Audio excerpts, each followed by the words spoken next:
കോട്ടയം ഈരാറ്റുപേട്ടയിൽ വൻ സ്ഫോടക വസ്തു ശേഖരം പിടികൂടി. ജലാറ്റിൻ സ്റ്റിക്കുകളും ഡിറ്റനേറ്ററുകളും തോക്കുമാണ് പോലീസ് കണ്ടെത്തിയത്.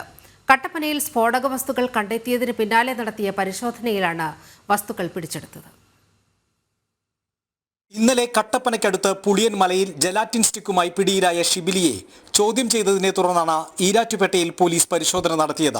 ഇയാൾ വാടകയ്ക്കെടുത്ത ഈരാറ്റുപേട്ട നടക്കൽ കുഴിവേലി റോഡിലെ ഗോഡൌണിൽ വൻതോതിൽ സ്ഫോടക വസ്തുക്കൾ സൂക്ഷിച്ചിരിക്കുകയായിരുന്നു. ജലാറ്റിൻ സ്റ്റിക്കുകളും ഇലക്ട്രിക് നോൺ ഇലക്ട്രിക് ഡിറ്റനേറ്ററുകളും പോലീസ് പിടിച്ചെടുത്തു. ഒരു തോക്കും ഗോഡൌണിൽ നിന്ന് കണ്ടെത്തിയിട്ടുണ്ട്.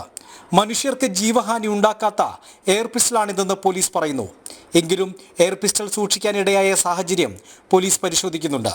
സംസ്ഥാനത്തെ അനധികൃത പാറമടകളിലേക്ക് എത്തിക്കുന്നതിനു വേണ്ടിയാണ് ജലാറ്റിൻ സ്റ്റിക്കുകൾ എന്നാണ് പിടിയിലായ ഷിബിലി പോലീസിന് നൽകിയ വിവരം. ഈരാറ്റുപേട്ട നടക്കൽ സ്വദേശി കണ്ടത്തിൽ കൊച്ചു മുഹമ്മദിന്റെ മകനാണ് പിടിയിലായ ഷിബിലി. പോലീസ് അന്വേഷണം തുടരുകയാണ്.